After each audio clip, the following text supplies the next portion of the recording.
I was going to do. I told everybody I was going to make the welterweight division great again, and now I'm going to celebrate how a real American should celebrate winning the world title, and that's going to the White House to see Mr. Donald Trump put this on his desk, unlike the Philadelphia Eagles disrespecting our country's flag by kneeling for the national anthem.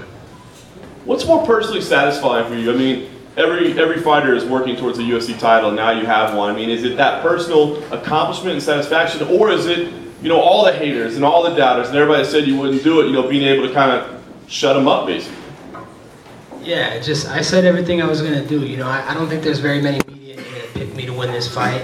Definitely all the nerds on Instagram and Twitter didn't pick me to win this fight, so it's good to shut them all up, you know. The nerd tears, it's a great feeling. Your game plan obviously was relentless aggression, wrestling. You stuck to it for the full 25 minutes. I want to ask, you know, how the fight played out versus your expectations. You know, he did have a couple of great moments. He even took you down a couple of times. How did it play out versus what you thought? You know, he did a lot better than I thought he would do. I thought I was going to melt him within 2 rounds, but he's got good cardio, a lot better than Tyron Woodley. So, you know, it was a good fight. You know, we put on a good show for the fans. The last thing for me, Colby, you know, Tyron took to social media right away and said, listen, let's do this, let's get it done. Give me an idea, I mean, what's your condition right now, your health? I mean, how fast could you turn around after a 5-round battle like that and have this unification fight? You know, I'm looking at, is the Madison Square Garden card in November? Yeah, it should be. Yeah, so I'm looking around that time frame, you know. I put in a lot for this camp, so I want to keep getting better. You know, I'm getting better every time you see me. I'm putting a lot of work in Muay Thai, so, you know, the guy's a fake, man. He's out there spitting bars. You should go listen to that, man. If you guys think you hate me now, go listen to him try to do his rap album right now. That's a joke. So, besides that, you know, he's doing his little gossip stuff in Hollywood. He's doing these little B-list movie roles that go straight to DVD. He's doing anything but fight, and that's why I'm here. I'm making this welterweight division great again. Colby, I'm wondering if you've been able to talk to Dana. When he was here, he said he could get you into the White House. I haven't got to talk to Dana. You know, I talked to Dan Lambert. He has that connection to get me in there too. So, you know, I think we're going to talk after this conference and definitely get me into the White House and put this on Trump's desk. And explain what's going on with this water bottle. Does that say nerd tears on the side? Yeah, this does say nerd tears. All the people out there that doubted me, all the nerds and virgins, which is mostly my haters, this is for them, you know. They're all crying on social media right now. They're all complaining. They're probably saying, you know, oh, RDA is a washed up lightweight. No one gives me credit. I guess all I do is talk. I can't fight and prove it. Colby, congratulations, of course, on the win. You obviously are a strong wrestler, but you did show other facets to your game tonight. Was that part of the plan, or were you surprised that, you know, maybe RDA resisted a little bit and you had to switch things up a little bit, because you did show more than just your wrestling? Yeah, I wanted to come and show that I'm the most well-rounded fighter on the planet, and that's what I did tonight. I can now strike anybody. My pace alone is unstoppable. No one can keep with my pace, and Tyron Woodley's felt that in the gym. He knows it. You know, he's tired at home. He's probably still out of breath. With that matchup being next, I mean, how do you see that fight going down? How do you see yourself matching up with Tyron? It's an easy matchup for me, man. I've trained hundreds and hundreds of rounds sparring an American top team with me, so I know how he fights. He's real predictable. All he has is a right hand. He's got no gas tank. He backs up and fights. People are scared of his power. I'm not scared of his power. I'll go right into his power. I'll get him in the clinch. I'll do whatever I want with him. I'll finish him inside 3 rounds. Mark my words. I know there was a little bit of awkwardness with some of the Brazilian teammates in American top team. How do you think they're going to react with, you know, you and Tyron? I know Tyron doesn't really train at the Coconut Creek Gym, but, you know, he still represents ATT. Yeah, you know, he doesn't really train at ATT Coconut Creek. He has his little ATT affiliate in St. Louis. He's training at Duke Rufus. That's where he does his camps now. He's just trying to stay cool with Dan Lambert. You know, Dan's the man, so of course he doesn't want to burn that bridge. But, you know, I think the Brazilian teammates, you know, I think they're going to be the same way they were. They don't want to train with me because all the favela masters in Brazil want them dead. And if they see that they're training with me, you know, that's not going to be a good look for them. So, you know, it's no hard feelings. You know, we have nothing but love around the gym at ATT. It's just business now. And, you know, obviously Tyron is the next guy on the list, but, you know, you've never shied away from, you know, calling other fights, asking for other fighters. One guy who's out there at welterweight, or hopefully at welterweight again one day, is Georges St-Pierre. And I heard that's a fight you might be interested in at some point.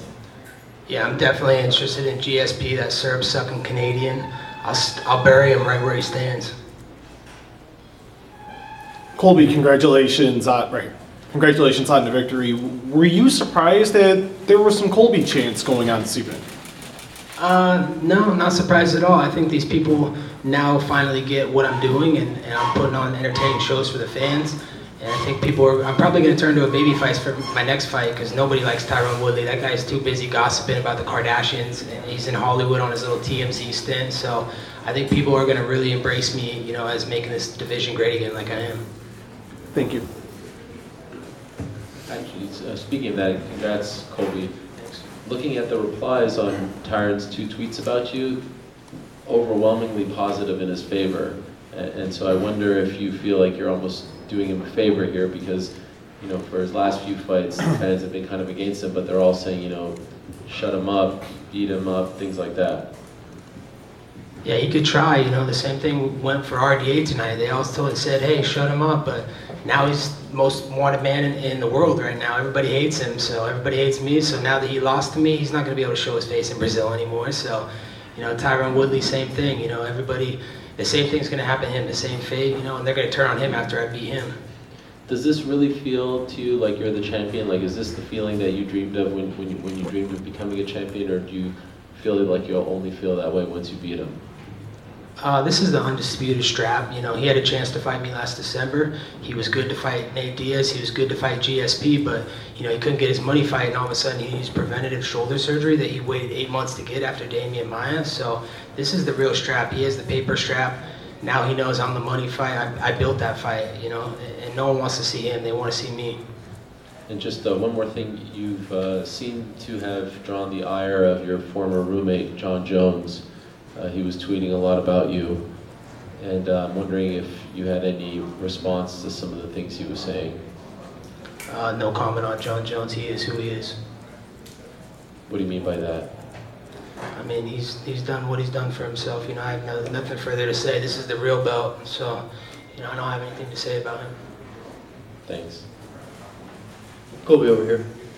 You talking about the potential fight with Tyron Woodley. You mentioned some of the teammates who weren't very happy with you. Is there any concern preparing for Tyron that maybe some disgruntled teammates who have ties to Tyron Woodley, there may be some type of relay of information? No, I'm going to definitely, Dan Lambert will make sure that, we get private training. We're not going to do it when everybody's watching. I got great training partners, Dustin Poirier, Jorge Masvidal, my best friend. He's the best look for Tyron Woodley. So, we'll do private training on certain times when no one's in the gym, so it won't be a problem. American Top Team's so big. Dan Lambert built a mecca of unbelievable gym out there, so there's tons of space, unlimited space. So I'm not worried about them. And speaking of Dan Lambert, before you came over to the media table and called us all nerds, you had a great embrace with him when you left the cage. Can you just describe to us what it means to bring that belt back to Dan and to American Top Team? It's everything that I told him the day I got to American Top Team. I was born and raised in American Top Team. I left college. He gave me an opportunity to come down to American Top Team, and he's taking me in like a son, and I can't thank Dan enough. To do this from the ground up. There's not many fighters that do that. Most of the fighters they train and then they come to other big gyms. I started American Top Team. I was born and raised there. So it was an unbelievable moment to see my agent Dan Lambert and the owner of our gym, American Top Team, and I'm proud that I could bring this belt and put it in the mantle right in the front of American Top Team.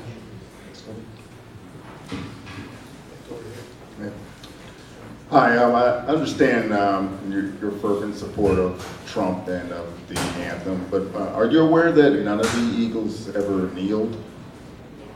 I'm not aware of that, but what did they do? Didn't they not come out for the national anthem? They stayed in the tunnel or something? No, that hasn't gone into effect yet. The most is one of the players raised his fist and one of his white teammates put his hand on his shoulder. Well, I am aware that they, turned down their invitation to go see Trump, and that's a big slap in the face to America. I mean, there's all the brave men and women of America that put their lives on the line so they could have their freedoms to eat out of their silver spoons. They've been, the NFL players get so much leeway and so much money for, such a joke. So, it's a joke that they turned down America. They wouldn't have their freedoms. Try going to Puerto Rico. Let's see how well they would do over there if they would make that kind of money. So, it's a big slap in the face and disrespectful to America to turn down Trump's invitation. Well, understand that, what they're saying is they're doing it for social justice, for minorities to be treated equally in it. What do you say on that front? Because a lot of times people don't raise this issue with other athletes that take issue with it. Last time I checked, they weren't paid all that money to be political people. They were paid to play football. So I gotta say, if I see them in the streets, I'm probably gonna slap them. Okay. Any more questions? Okay, thank you. Colby, get a picture with that.